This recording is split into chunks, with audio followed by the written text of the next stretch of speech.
వరంగల్ జిల్లాల పర్యటనలు సందర్భంగా వివిధ కార్యక్రమాలలో పాల్గొనేందుకు విచ్చేసిన గవర్నర్ జిష్ణుదేవ్ వర్మకు ఉమ్మడి వరంగల్ జిల్లా ఇన్ఛార్జ్ మంత్రి, రాష్ట్ర రెవెన్యూ, హౌసింగ్, సమాచారం, పౌర సంబంధాల శాఖ మంత్రి పొంగులేటి శ్రీనివాస్ రెడ్డి, కలెక్టర్లు, అధికారులు హన్మకొండలోని ఆర్ట్స్ అండ్ సైన్స్ కళాశాల హెలీప్యాడ్ వద్ద పుష్పగుచ్చాలు అందించి ఘనంగా స్వాగతం పలికారు. అనంతరం హన్మకొండ జిల్లా కలెక్టరేట్లోని కాన్ఫరెన్స్ హాల్లోని రాష్ట్ర గవర్నర్ జిష్ణుదేవ్ వర్మతో హన్మకొండ, వరంగల్ జిల్లాల అధికారులతో సమావేశం జరిగింది. ఈ సందర్భంగా వరంగల్ జిల్లాకు సంబంధించి విద్య, వైద్యం, ఆరోగ్యం, ఎంజీఎం ఆసుపత్రి, ఐసిడిఎస్, వ్యవసాయ, ఏనుమాముల మార్కెట్ తదితర శాఖల గురించినటువంటి వివరాలతో పాటు జిల్లాలోని అమలవుతున్నటువంటి అభివృద్ధి, సంక్షేమ కార్యక్రమాల వివరాలను జిల్లా కలెక్టర్ ప్రావీణ్య సత్యశారదాదేవి, అదేవిధంగా నేరాల నియంత్రణకు సంబంధించి శాంతి భద్రత నిర్వహణ, ట్రాఫిక్ క్రమబద్ధీకరణకు తీసుకుంటున్నటువంటి చర్యల గురించి Warangal police commissioner Amber Kishore Jha PowerPoint presentation ద్వారా వెల్లడించారు.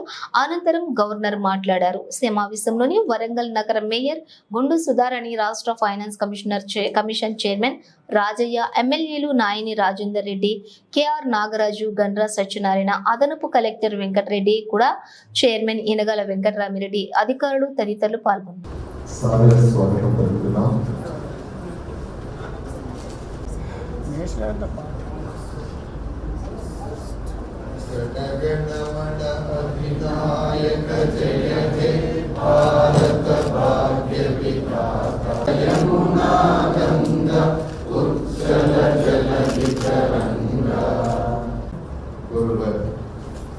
గవర్నర్ గారికి, ఇన్ఛార్జ్ మంత్రివర్యులు,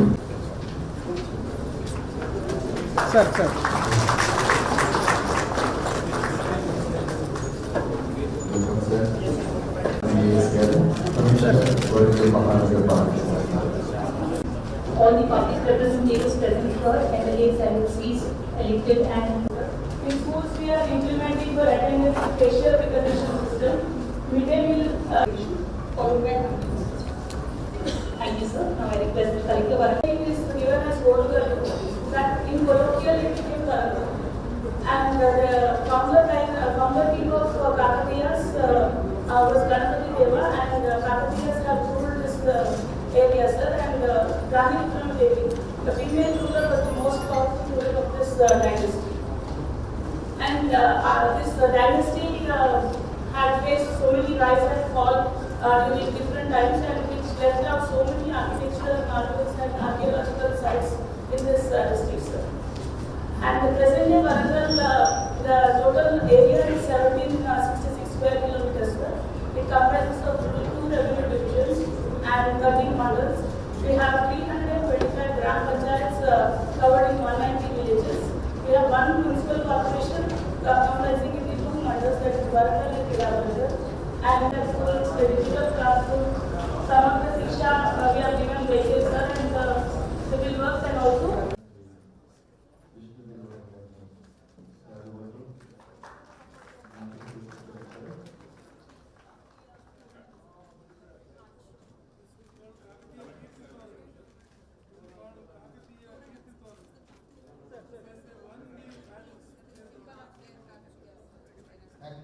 now national anthem. Punjab, Sindhu, Gujarat, Maratha, Dravida, Kali temple, we are creating a parikrama which is outside for the chariot to move around the temple. So this has not been there so far. Hence, in the present government, we are taking up the parikrama on the northern side and the southern side.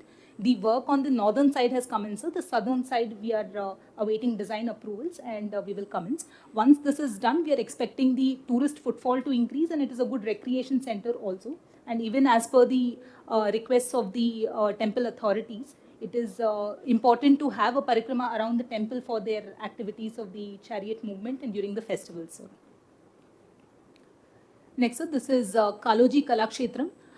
Kaloji Garu is a very renowned poet of this region, and he is known to have composed very important and very wonderful poems of this particular area. So in his reverence, this Kaloji Kalakshetram as a cultural center. Yes, sir. It is like the Ravindra Bharati, which is in it's covered under GWMC and the Urban Development Authority. I will go through the various aspects of the Urban Development Authority and the GWMC, sir. So first is the smart city mission. This was Warangal is a smart city, and it was launched in 2016, whereas the actual work started in 2018-19, sir. It is a 1,000 crore project, of which 500 crores is given by Government of India, 500 crores is from the state government.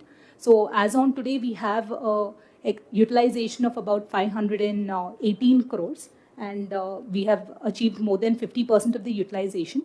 And we have this one final year to complete all the remaining projects, and we are trying to expedite most of the projects to be closed by the December of this. Okay, and then and it's such a historical city that I have been briefed in the car by my principal secretary. It is the seat of the Kakatiya dynasty. In Tripura also we have a very old dynasty known as the Manikya dynasty, and I happen to be a part of the dynasty. So it is very nice to hear of the Kakatiya dynasty here. Yesterday I visited some temples there in Mulugu, very fantastic temples that I have never. The Warangal is the second largest city in Telangana. As we develop these days, no, development is not only the catchword. The catchword is SDG. Isn't it? Sustainable Development Goals. We have to achieve that. Otherwise, development will not last. And a very broad parameter, if I talk about SDG, it is, how do we treat our waste? What do we do with so much waste generated? How do we, save our water resources? So they are doing the groundwater recharging. They are doing waste management. These are very encouraging things. And I was talking about organic farming because, over-dependence on chemical fertilizers will, in due course of time, make the land barren. So we have to move in that direction also. Small steps we have to take. It may not be so numerative now, biofarming, because the yield may be less and all that, but that is the order of the day. We have to look for alternative energy. We have to use solar energy. And I wonder who's looking after, there's a scheme named PM Kusum. Who's looking after that? Agriculture Department, is it? So how is it doing here? Sir, good morning, sir. We are in the identification process of the land, sir, with the help of the Revenue You are doing Department. it on 50-50 basis.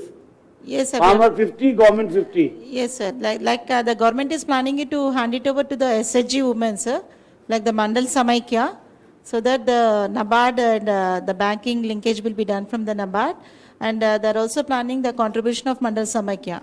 Now the PM Kusum pumps. Yes, sir. We are in the identification process, sir. Not yet started.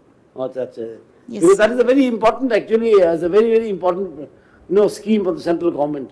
In many places, it has not worked very well because 50-50, farmers do not want to pay 50% upfront. The state government has to think of giving some subsidy to that. In Tripura, we gave. We We are planning that way. because what I did was I was a minister there, and I took RIDF loan from NABARD and we subsidized it. So 50-50 was not possible for the small marginal farmers. And this PM Kusum is important because, it has three components, and two components are very, very important. One is using solar power for irrigation. Because I know Telangana, a lot of resources are going into irrigation. And I know that also most of the electric bills are not paid. Because I was a power minister also. Yes. Yeah, free power is given. Here is Free power. Free power is given, and on top of that again domestic people don't pay the bills. So you have a double whammy going on here. Isn't it? So it is better to shift to solar power for irrigation. It has a very nice component. One is a standalone pumps you will get. Second is that you solarize your electric pumps. The